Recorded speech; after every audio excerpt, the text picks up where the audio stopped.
Bagaimana kabarnya teman-teman? Semoga hari ini dimanapun berada, kiranya berada dalam keadaan sehat ya. Trik analisa yang perlu kita perhatikan ya. Bagaimana kita pertama kali masuk market? Apa saja yang perlu kita perhatikan teman-teman? Nah, untuk entry itu kan biasanya kita tidak setiap masuk market ya. Nah, ini perlu dipahami ya bagi teman-teman yang masih pemula. Nah, di mana kita masuk market ini, ketika kita masuk market itu kadang ada momentum, kadang ada eee, harus ditunggu gitu teman-teman ya. Jadi tidak setiap masuk market kita bisa entry. Nah, namun kembali lagi ke tradernya ya, kalau saya pribadi ya memang seperti itu teman-teman.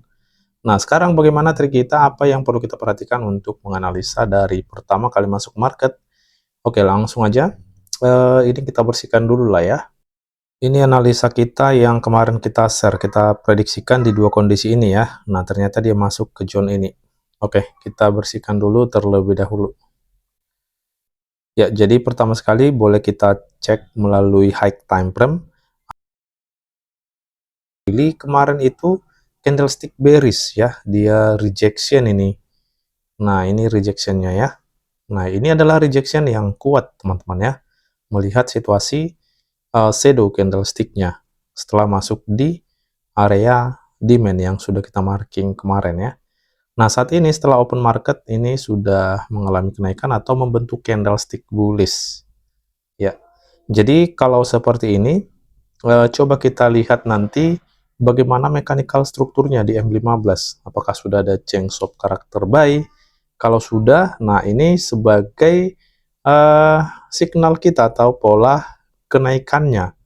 Ada potensi harga membuat kenaikan kembali.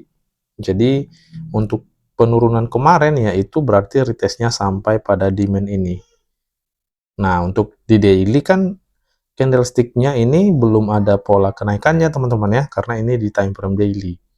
Ya, jadi kita cek nanti bagaimana rejection yang terbentuk di sini. Oke, kita turun ke H1 aja langsung ya. Untuk saat ini harga sedang berada di area resisten yang baru terbentuk ini. Ya, untuk pola penurunannya setelah masuk pada zone ini belum ada teman-teman ya. Ya, selanjutnya kalau kita lihat ya, di mana di sini ada break teman-teman ya, di zone ini ya, break body, area support. Nah, tetapi kalau nanti resisten ini tidak strong, nah ini bisa ngebreak resisten lagi nih teman-teman ya. Jadi di posisi seperti ini, area resisten ini jika memang tidak ada pola penurunannya nanti, ini tidak bisa kita gunakan ya. Jadi walaupun ada signal tadinya penurunan di sini dengan adanya bearish ini, nah balik lagi area zone ini apakah memang boleh digunakan atau tidak, itu tergantung dari respon yang dihasilkan teman-teman ya. Jadi seperti ini responnya, menurut saya sih kuat banget potensi harga ngebreak area zone ini, karena seperti ini responnya teman-teman, membuat respon yang sangat kecil ya, tidak strong dia. Oke, kita lanjutkan lagi. Jika harga menembus area zone itu, area selanjutnya ini belum jelas ya. Ya, kita wajib turun dulu ke M15 untuk melihat area supply-nya ya. Area supply, ya di sini ya. Area ini ya. Coba kita cek dulu.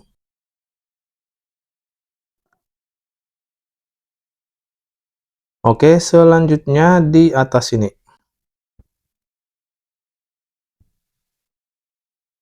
Nah, ini nanti area yang menghalangi harga untuk melakukan kenaikan. Apakah akan turun kembali? Tergantung juga teman-teman ya. Kalau tidak strong ini ya, ini harga akan membuat kenaikan lagi nih, seperti ini.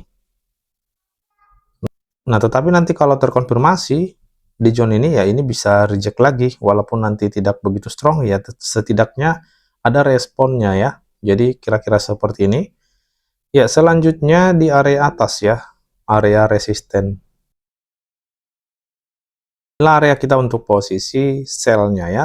Jadi bagaimana saat ini, apa yang bisa kita lakukan? Nah, untuk saat ini ada dua potensinya teman-teman yang akan terjadi. Nah, ini bisa seperti ini, reject dulu terlebih dahulu, nanti ketemu area-area demand seperti ini bisa kembali naik seperti ini. Nah, seperti itu ya. Jadi, bagaimana di area saat ini, menurut saya sih, kita belum bisa lah untuk langsung entry di sini. Ya, kecuali kita siap untuk re-entry kembali ya, karena kalau kita buy di area zone seperti ini, nah ini menurut saya sih masih potensi akan retest seperti ini. Kenapa? Karena zone ini belum ada body break, teman-teman. Zone yang sudah kita marking resisten pada time frame H1 tadi ya. Nah, ini ya. Jadi bisa aja harga retest dulu, di mana di sini sudah ada demand. Ini bisa terjadi seperti ini. Jadi kalau kita entry di sini, nah kita pasang SL di bawah ini kan terlalu jauh teman-teman ya. Jadi kalaupun mau entry di area seperti ini, ya harus siap dengan kena SL ataupun re-entry kembali. Nah seperti itu. Ya sekarang kita lihat dengan mechanical struktur di M15 ya. Oke, mechanical struktur kemarin itu di sini ya, ada perubahan tren. Ya, setelah itu area low ini kemarin ya, ini belum menjadi low valid ya. Ya, dia membuat low yang baru nih di zone ini. Nah, sekarang low ini sudah di body break. Nah, ini menjadi break obstructor. Oke, sekarang low-nya ini belum menjadi low valid ya. Dia harus nge-break. Nah, area tertinggi ini ya. Ya, jadi seperti yang sudah kita maksudkan tadi pada time frame H1, di mana ada resisten area di situ yang responnya tidak strong ya, yang kita lihat tadi pada zone ini ya. Jadi kalau kita gabungkan dengan mechanical struktur M15, nah ini ada potensi membuat chok buy kembali. Nah, tetapi apakah kita sudah bisa langsung entry di area saat ini? Kembali lagi seperti yang sudah kita maksudkan tadi, teman-teman ya. Nah, jadi kalau kita lihat di zone ini kan masih ada area yang berpotensi nih untuk menghalangi harga ya. Ya, jadi bisa aja di kondisi kedua itu seperti ini. Dia ini bisa membuat cok terlebih dahulu, retest, naik. Nah, inilah di kondisi kedua. Dua kondisi yang mungkin terjadi yang sudah kita katakan tadi ya. Ya, jadi bagaimana di area saat ini? Kalau saya sih menunggu dulu lah teman-teman ya, supaya lebih nyaman dan lebih pasti ya. Menurut saya sih masih ada potensi nih retest nih. Nah, sekarang kita tunggu aja. Kalau sampai nanti terjadi di kondisi kedua, kita akan ambil posisi buy-nya. Kalau nanti dia masuk pada zone-zone area di sini, nah ini bisa kita entry di level pentingnya ya, level yang bagus. Menurut saya area zone ini bagus nih, di levelnya ya. Nah, yang kedua di zone ini. Nah, di sini juga ada key level ini. Nah, inilah untuk area buy-nya. Oke, seperti ini ya. Di dua key level ini boleh dipantau untuk posisi buy. Oke, teman-teman, kita tunggu aja ya. Nanti kita bisa entry setelah harga masuk pada zone ini. Oke, atau kita bisa pasang jebakan kali ya. Oke, langsung aja kita coba pasang jebakannya di MT4. Oke, ini kita coba cek area key level yang tadi ya. Ya, ini ada key level. Next-nya di bawah ini.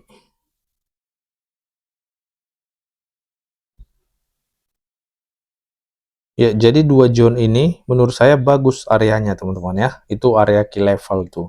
Area level-level penting. Ya, ini harga sudah mulai nih melakukan penurunan ya. Langsung aja teman-teman kita pasang jebakan kita di zone area ini. Stop loss wajib ya. Itu tidak ada toleransi ya. Saya sudah pernah bilang itu ya. Ya, sekarang kita cek dulu. 1500 ini gede banget ya. Kita ambil di 1000 poin aja. Ya, kira-kira di zone ini 1000 poin. Ini sampai 70 ya, terlalu gede ini. Di 50 aja. Ya, jadi perbandingannya 1:2 ya. Ini sudah lumayan kalau bagi saya teman-teman ya. Scalpingan dengan perbandingan RR-nya itu 1:2 bagi saya sudah oke. Kita langsung pasang jebakannya.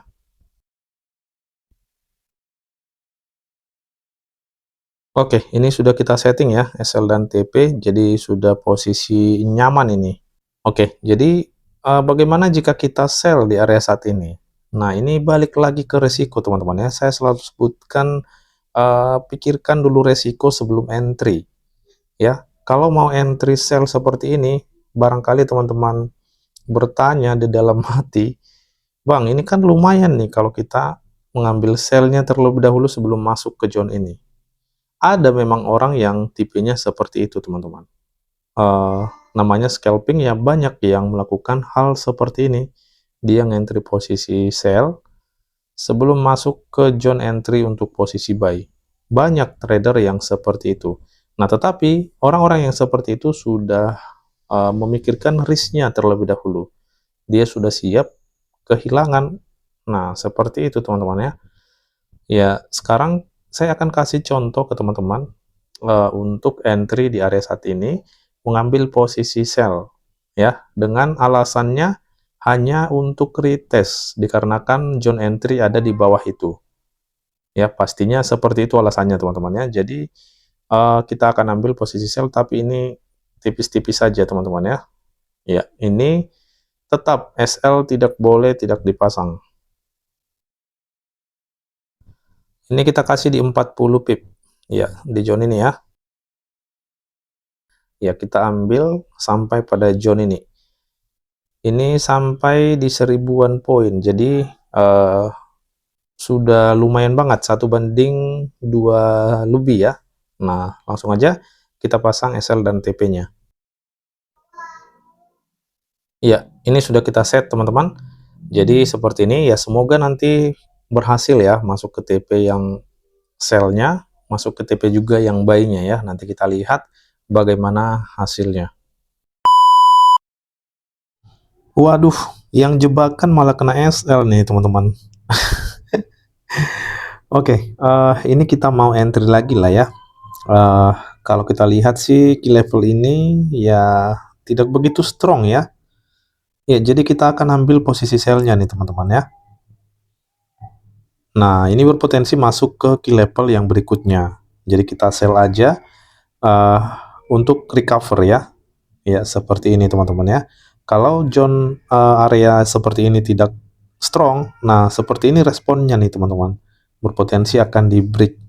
Nah, dengan begitulah kita penting menunggu pola konfirmasi. Oke, langsung aja saya setting SL dan TP-nya.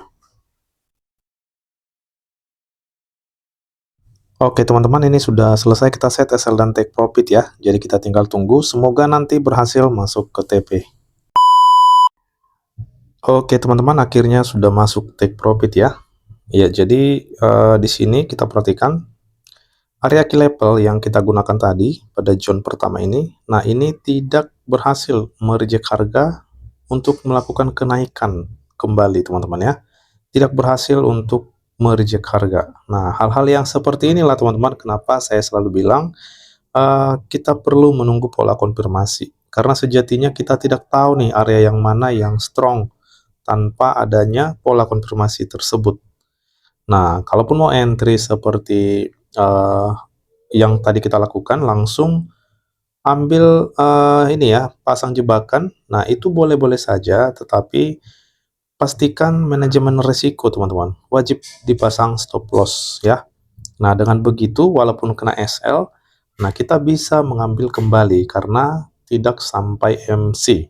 Nah, itu yang paling penting teman-teman ya. Jadi oke-oke saja kalau teman-teman tidak mau menunggu pola konfirmasi, ya karena memang lama menunggu pola konfirmasi, tetapi potensi profitnya sudah jelas kita tahu di mana area yang strong, bukan seperti ini teman-teman. Nah, itu yang bisa kita simpulkan nih dari video ini. Tapi balik lagi ke masing-masing tradernya ya.